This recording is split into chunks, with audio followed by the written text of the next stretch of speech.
안녕하세요 여러분. 오늘은 5번째 시간입니다. 오늘은 지난주에랑 많이 연관되어 있긴 한데 특별히 저주에 대해서 이야기를 하려고 합니다.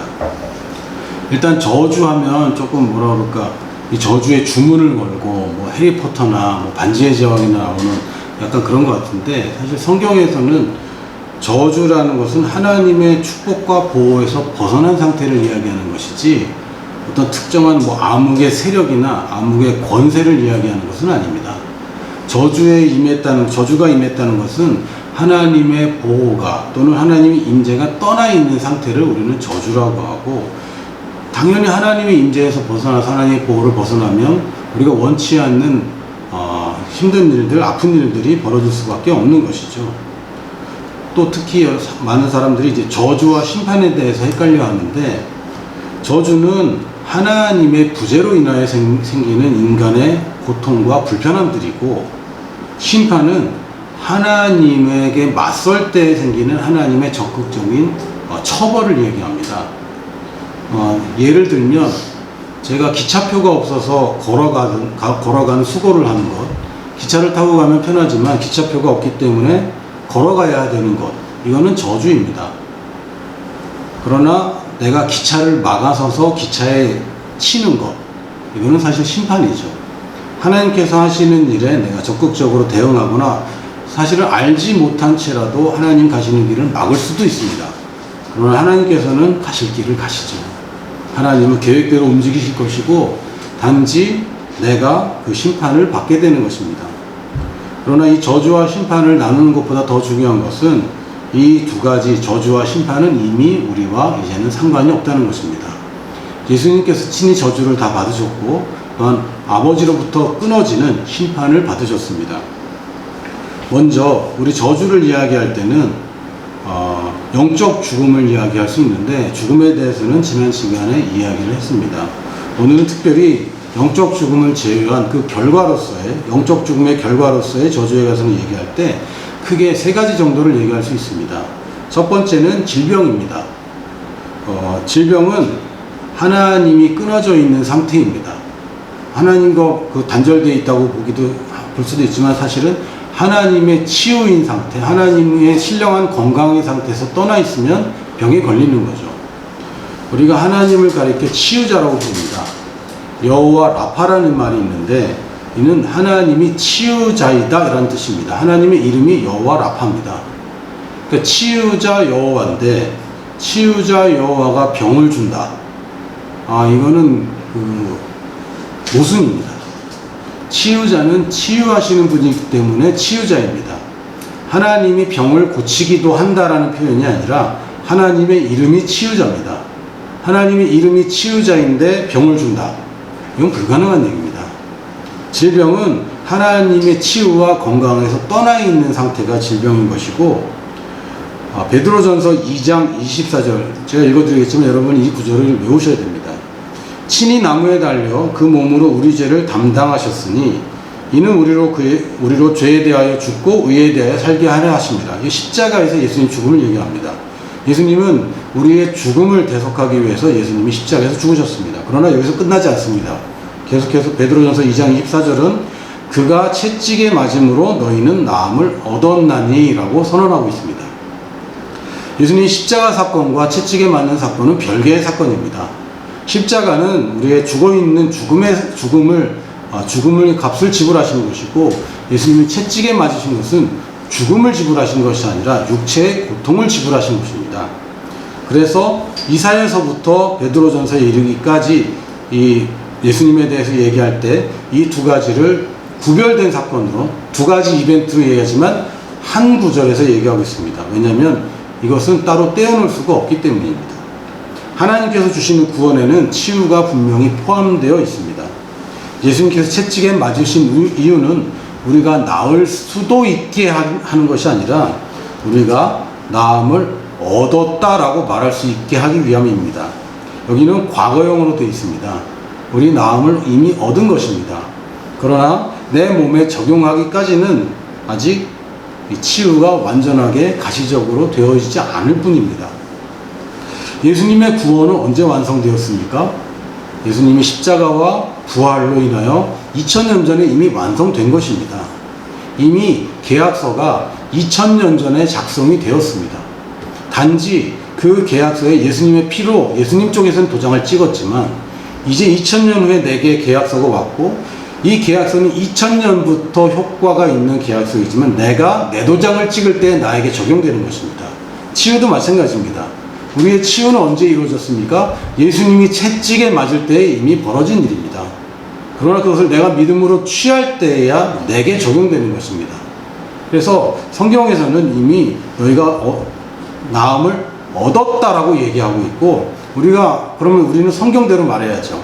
낫게 해주세요라고 기도하는 것은 사실은 성경을 모르기 때문에 하는 말입니다.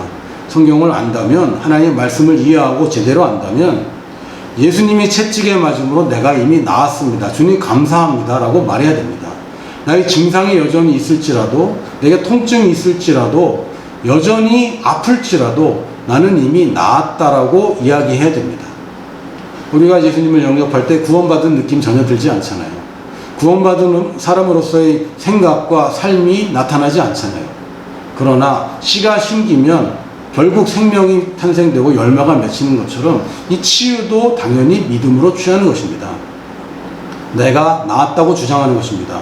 내 몸의 증상이 여전히 있을지라도 아프면 아프다고 얘기해도 됩니다. 그러나 나았다고 얘기하는 것입니다. 왜냐하면 성경이 그렇게 얘기하기 때문에 하나님의 말씀대로 생각하고 말하고 그대로 행동하는 것이 바로 믿음입니다. 내 생각이 아직 바뀌지 않았더라도 하나님의 말씀이 그러하다면 나는 바른 말을 해야 됩니다. 바른 말이라는 것은 내가 지킬 수 있는 말을 바른 말이라고 많은 사람들이 배워왔을 겁니다. 그러나 진짜 바른 말은 뭡니까? 하나님이 말씀하시는 그 말이 내가 할 바른 말입니다. 너희가 나음을 얻었다라고 얘기한다면 나는 나았다라고 이야기해야 됩니다. 느끼는 것과 상관없이 나았다라고 얘기합니다. 주목할 것은 예수님께서는 병든 자를 고치실 때 하나님께 기도한 적이 한 번도 없습니다. 이 사람을 고쳐달라고 기도한 적이 없습니다. 단지 감사할 때가 있었고 네가 낫기를 원한다고 말씀하신 적이 있고 내 믿음대로 된다고 말씀하셨고 선포하셨고 명령하셨고 믿음으로 선언하셨지 하나님께 제발 고쳐달라고 기도한 적이 없다는 것을 여러분도 기억하십시오. 우리도 마찬가지입니다. 예수님이 채찍에 맞음으로 우리는 나음을 얻었다라고 주장해야 됩니다. 이것은 많은 사람들이 아직도 저주 가운데 있는 이유는 모르기 때문입니다. 감옥문이 열려 있는데 여전히 감옥에 남아있는 사람들이 있습니다. 열고 나오는 것은 내 몫입니다. 감옥문에 자물쇠를 따신 것은 예수님이 따셨습니다.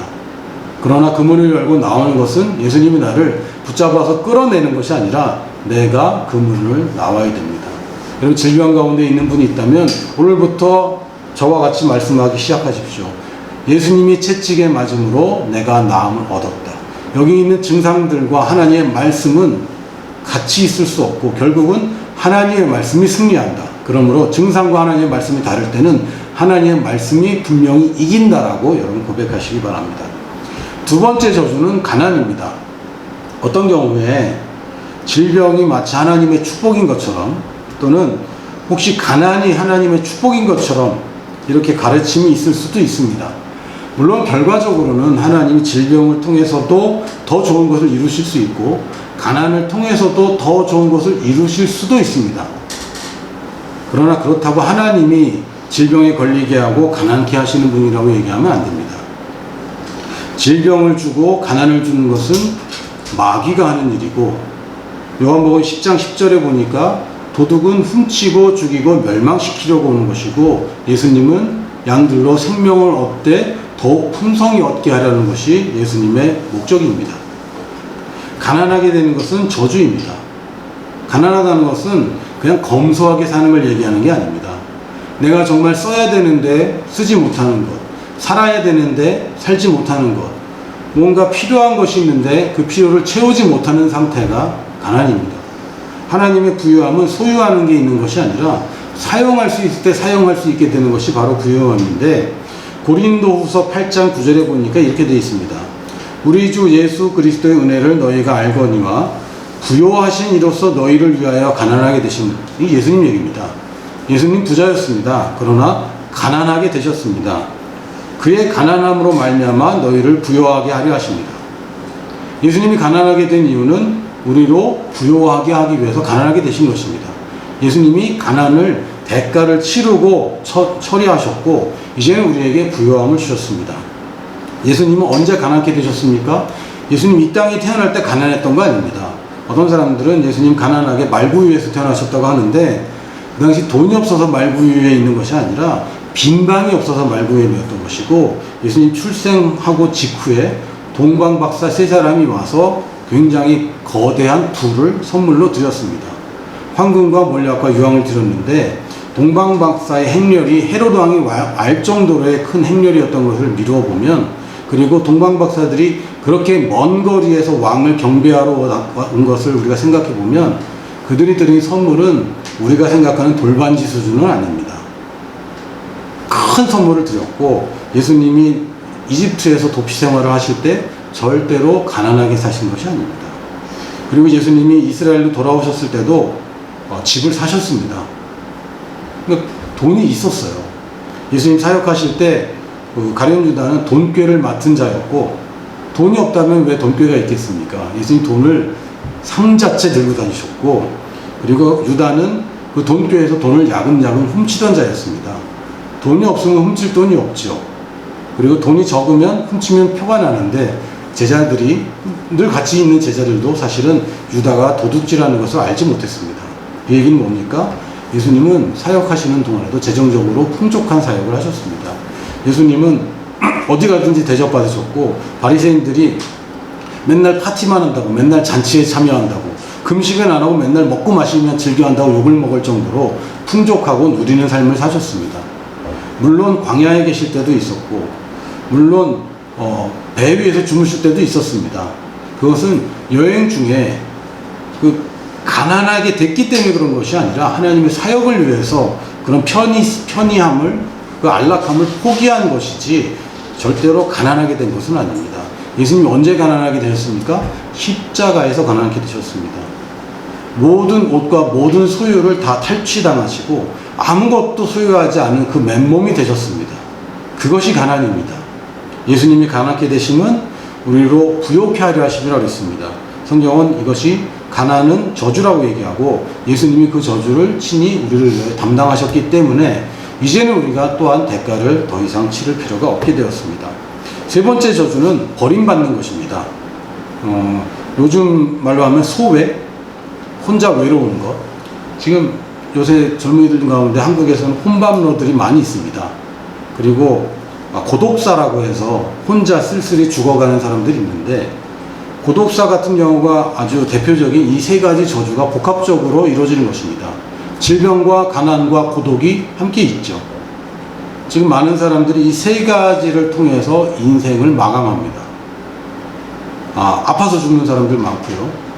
가난케 되는 사람들이 많고요. 특히 쓸쓸히 죽음을 맞이하는 사람들이 굉장히 많이 있습니다. 이것은 원래 하나님이 인간을 축복하실 때 계획된 것이 아니라 인간이 하나님을 떠나서 생긴 저주들입니다. 질병이 언제부터 있었습니까? 육신의 고통이 언제부터 있었습니까? 아담의 범죄 이후에 생겼습니다. 언제부터 가난하게 됐습니까? 일을 열심히 하지 않으면 생존이 불가능하게 된 것은 언제부터입니까? 아담의 범죄 이후입니다. 언제부터 분열이 일어났고 연합이 깨어졌습니까? 부부 사이인데도 서로를 헐뜯게 되었습니까? 왜 같이 있는데 외로운 사람이 되었습니까? 범죄 이후에 생긴 일들입니다. 이것은 하나님과 단절된 영적 죽음으로 생긴 파생된 저주의 결과들입니다. 마가복음 15장 34절을 보면 제9시에 예수께서 크게 소리 지르시되 엘리 엘리 라마 사박다니 하시니 이를 번역하면 나의 하나님 나의 하나님 어찌하여 나를 버리셨나이까 하는 뜻이라. 물론 예수님께서 이렇게 말씀하신 것은 시편 22편을 인용하신 것입니다.